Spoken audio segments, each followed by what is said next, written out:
अस्सलाम वालेकुम स्टूडेंट्स। आज हम अपने लेक्चर में लर्निंग और थायरॉइड की थ्योरी को डिस्कस करेंगे। इससे पहले कि लेक्चर का बाकायदा आगाज़ हो, अगर आप लोगों ने हमारे चैनल को अब तक सब्सक्राइब नहीं किया तो चैनल सब्सक्राइब कर लें और बेल आइकन को भी ज़रूर दबा लें ताकि आने वाली वीडियोज़ आपको बर वक्त मिल सकें। तो स्टूडेंट्स चलते हैं अपने लेक्चर की तरफ।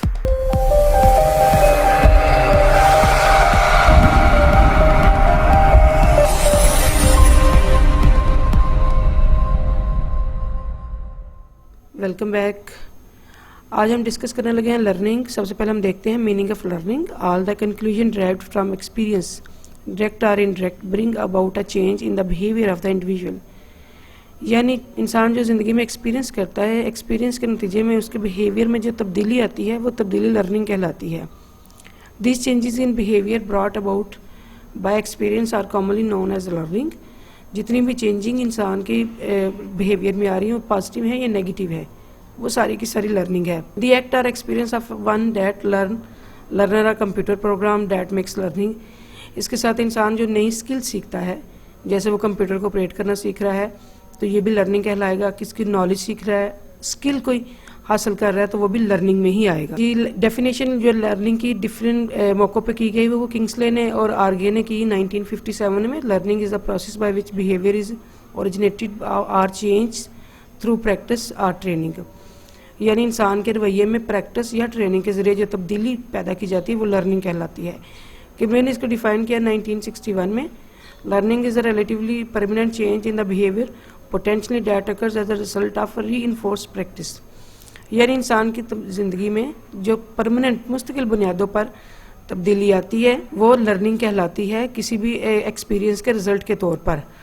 तो स्टूडेंट, लर्निंग में सबसे जो इम्पोर्टेंट चीज़ हमने देखी वो ये कि रिज़ल्ट हो किसी एक्सपीरियंस का और परमानेंट बेसिस पर जो तब्दीली आए बन के, चाहे वो नेगेटिव है चाहे पॉजिटिव है, वो लर्निंग है। इसके बाद हम देते हैं टाइप्स ऑफ लर्नर की किस्में कितनी हैं। विजुअल लर्नर्स है जो देख कर सीखते हैं, ऑडिटरी लर्नर जो सुनकर सीखते हैं, किनेस्थेटिक लर्नर है जो फिजिकली अपने हाथों के साथ कोई काम करके फिर सीखते हैं, और रीडिंग और राइटिंग स्किल को जरिए सीखने वाले लोग।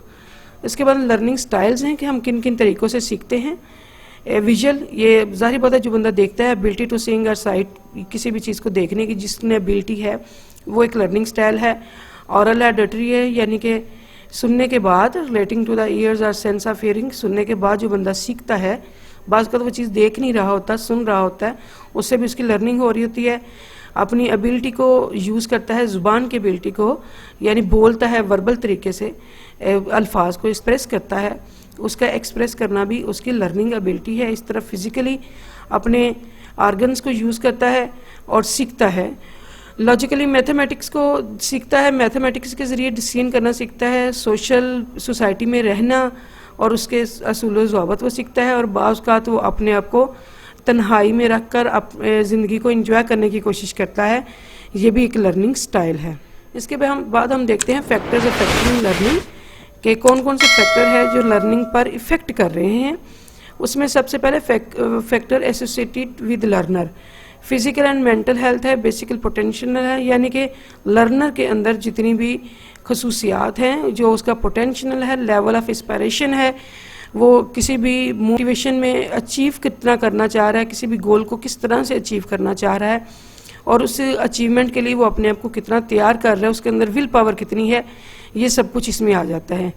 उसके बाद उसके एक्सपीरियंस है, nature of learning experience and methodology, यानी वो जो तजर्बात कर रहा है सीखने के लिए, वो तजर्बात की नोयत क्या है और उसका क्या उस पर इफेक्ट आ रहा है, उसका फीडबैक क्या हो रहा है और उससे उसका रीइंफोर्समेंट क्या मिल रही है। उसके बाद फैक्टर्स हैं जी जो associated with the man and material resources है, कि जो वो एक्सपीरियंस यूज़ कर रहा है ज़िंदगी में, उसमें जो मटीरियल यूज़ कर रहा है उसका इफ़ेक्ट क्या है, और इंसान की ह्यूमन लाइफ में जो वो लर्न कर रहा है उसके इफ़ेक्ट्स क्या हैं। इसके बाद हम देखेंगे बिहेवियरिज्म, यानी लर्निंग थ्योरीज हमारे पास कौन कौन सी हैं।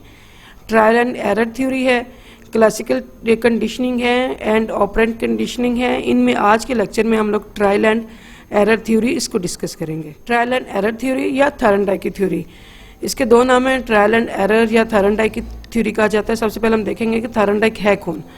एडवर्ड थायरॉइड 31 अगस्त 1874 को पैदा हुए और 1949 को इनकी डेथ हुई। ये एक अमेरिकन साइकोलॉजिस्ट थे। सबसे पहले हमने ये देखना है कि ये सबसे पहले हैं जिन्होंने इंसान के बिहेवियरिज्म की बुनियाद रखी। इन्होंने ही developed interest in psychology after reading thought of William James, यानी विलियम जेम्स के ख्यालात से ये बहुत मुतासर थे और इन्होंने सोच पर इनके विजन पर को आगे बढ़ाया। Thorndike's theory considered as founder of American behaviourism that would find it maximum exponent in the figure of Skinner, father of operant conditioning. यानी थारनडाइक ने विलियम जेम्स के ख्यालात को आगे तक डिलीवर किया, यानी उनके ख्यालात से मुतासर थे और उनके ख्यालात से मुतासर होकर उन्होंने बिहेवियरिज्म की फाउंडेशन रखी। थारनडाइक के नज़रियात से मुतासर हुए स्किनर, जिनको हम फादर ऑफ ऑपरेंट कंडीशनिंग कहते हैं, इन्होंने बिल्कुल एक लहदा से स्कूल ऑफ थॉट की बुनियाद रखी। आगे चलते जी हम लॉज ऑफ लर्निंग देखते हैं। लॉज ऑफ लर्निंग, थारनडाइक के लॉज ऑफ लर्निंग 3 हैं। सबसे पहले लॉ ऑफ रेडीनेस है, लॉ ऑफ एक्सरसाइज है और लॉ ऑफ इफेक्ट है। लॉ ऑफ रेडीनेस क्या है जी? जब कोई भी लर्नर रेडी हो जाता है कोई काम सीखने के लिए, रेडी वो मेंटली भी हो सकता है और फिजिकली भी हो सकता है। जब वो एक सिचुएशन के लिए रेडी हो जाता है, इसके लिए फॉर एग्जाम्पल टीचर अगर लेक्चर दे रहे हैं तो बच्चों को वो अगर लेसन मुश्किल है तो तैयार करने के लिए पहले थोड़ी सी एक्टिविटी करवाएंगे, उनको वार्म अप करेंगे, ब्रेन स्टॉर्मिंग के लिए मुख्तलिफ क्वेश्चन पूछेंगे ताकि बच्चे जहनी तौर पर तैयार हो जाएंगे आज हमने ये काम करना है। वो जहनी तौर पर तैयार होंगे तो उनकी सीखने की सलाहियत बढ़ जाएगी। दूसरा लॉ है जो law of exercise, repeat the action और नॉट डन अगेन, यानी वो जो काम किया है उसको कितनी दफ़ा एक्सरसाइज कर रहा है, रिपीट कर रहा है ताकि उसके काम में उसकी परफेक्शन हो जाए। तीसरा है लॉ ऑफ इफेक्ट, ये मोस्ट इम्पोर्टेंट इनका लॉ है जी। Response produce a satisfying effect in a particular situation become more or likely to occur again in situation, यानी इफेक्ट से मुराद ये है कि अगर आप ज़हनी तौर पर एक काम करने के लिए तैयार हुए हैं, उसकी आपने एक्सरसाइज भी की, अब वहाँ पे आपने रिजल्ट देखना है। अगर आपको रिजल्ट अच्छा मिल रहा है तो आप उस काम को अगेन करेंगे, लेकिन अगर आपको रिजल्ट अच्छा नहीं मिल रहा तो उस काम को करने की इतनी मोटिवेशन नहीं रहेगी। ये लॉ ऑफ इफेक्ट है। इसकी सबसे बड़ी एग्जाम्पल जो दी जाती है वो एग्ज़ाम में अगर स्टूडेंट अच्छा पढ़ रहा है और उसकी पोजीशन आ गई है, पहली 10 पोजीशंस में आ गया या पहली 5 में आ गया, तो वो नेक्स्ट टाइम उससे भी ज़्यादा मेहनत करेगा ताकि उससे भी ज़्यादा लेवल पे चला जाए।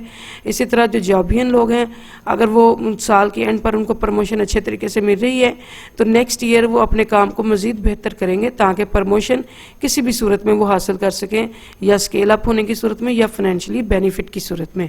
इसके बाद देखते हैं जिन्होंने जो एक्सपीरियंस किया, वो एक्सपीरियंस क्या था? Thorndike put a hungry cat in a puzzle box. Thorndike ने पूरा एक एक्सपीरियंस किया और फिर अपने लॉ जो हैं वो मुरतब किए थे। उन्होंने पजल बॉक्स में एक हंग्री बॉक्स कैट को उसमें रखा और उसकी जो खुराक थी यानी फिश को उसकी पहुंच से बाहर रख दिया। पजल बॉक्स को उन्होंने टोटल बंद कर दिया। At first the cat to escape from box through trial and error, यानी उसके बाद कैट ने कोशिश की कि मैं इस जंगले से बाहर निकलने की कोशिश करूं। उसके लिए उसने रैंडमली मूवमेंट्स की, कोई हाथ पांव उधर मारे कोई उधर मारे ताकि मुझे कोई रास्ता मिले, मैं इस जंगले से बाहर निकल सकूं, इस बॉक्स से बाहर निकल सकूं। At second step cat accidentally pull the string, और सडनली एक्सीडेंटली उसका कैट का पाँव आ गया उस पर स्ट्रिंग पर, एक रस्सी के ऊपर, जिससे वो बॉक्स का दरवाज़ा खुलता था। वो यानी पुल होना था और वो रस्सी दरवाज़ा खुल जाना था और उसके बाद उसको उस खुराक मिल जानी थी। अब सडनली कैट का पाँव उस रस्सी पर आ गया, जो है बॉक्स वो खुल गया। खुलने के बाद उसको क्या मिला? री इन्फोर्समेंट, यानी कि उसकी फिश उसको खाना उसको फौरी तौर पर मिल गया। भूख उसको पहले लगी हुई थी और उसको खाना उसके बदले में मिल गया कि मैंने अगर इतनी एफर्ट करके दरवाज़ा खोला है तो मुझे उसके बदले में खाना मिल गया। When the cat was put back in the box, once again it went through a series of incorrect responses before pushing the lever. अब जब दोबारा कैट को उसमें रखा गया वापस बॉक्स में, तो वो फिर रैंडमली कोशिश करने लग पड़ी। अब वो कि मैं इसको किस तरह से खोलूं, क्योंकि उसका तो पाँव सडनली आया था, उसको पता नहीं चला कि मैंने किस स्टेप को किस तरह से उठाया था, तो ये मैंने स्ट्रिंग मेरे हाथ में आई थी या इसको मैंने खींचा था। तो ये इसकी रैंडमली कोशिशों करने के बाद, काफ़ी कोशिश करने के बाद वो चीज़ सीख जाएगी कि मैंने किस जगह पे पाँव रखना है या किस लेवल पे जाके स्ट्रिंग को खींचना है, तो ये दरवाज़ा पुश होगा। ये उसका पुश करने के बाद उसको खुराक मिलेगी, ये उसकी री इन्फोर्समेंट है।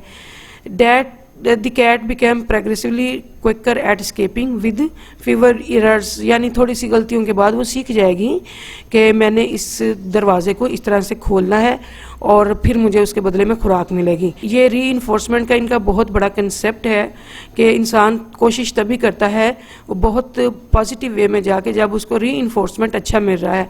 कैट के सामने उसकी फिश ना रखते, यानी उसकी खुराक ना रखते, तो वो एक दफ़ा दो दफ़ा तो उसकी वहाँ से आज़ादी हासिल की करने की कोशिश करती, लेकिन फिर आस्ता आस्ता वो उसी में अपने इन्वायरमेंट में अपने आप को एडजस्ट करने की कोशिश करती कि मैंने यहीं पे रहना है। लेकिन अब चूंकि पता था उसको कि मैंने यहाँ से निकलना है तो मुझे खाने के लिए कुछ मिलना है, इसलिए उसने रैंडमली कोशिशें करके वहाँ से निकलने की कोशिश की और उसको सीख लिया कि मैंने इस स्ट्रिंग को इस तरह से पुल करना है और मुझे इसके बदले में खुराक मिलेगी। ये इनके 3 जो लॉज हैं वो इस एक एक्सपीरियंस पर डिपेंडेड हैं, law of redness, law of exercise और लॉ ऑफ इफेक्ट। तो स्टूडेंट्स, ये था आज का हमारा लेक्चर। इंशाल्लाह नेक्स्ट लेक्चर में हम लोग classical conditioning and operant conditioning को पढ़ेंगे और साथ में उनका कंपैरिजन करेंगे कि उनमें डिफरेंस क्या है। तब तक के लिए अल्लाह हाफिज़।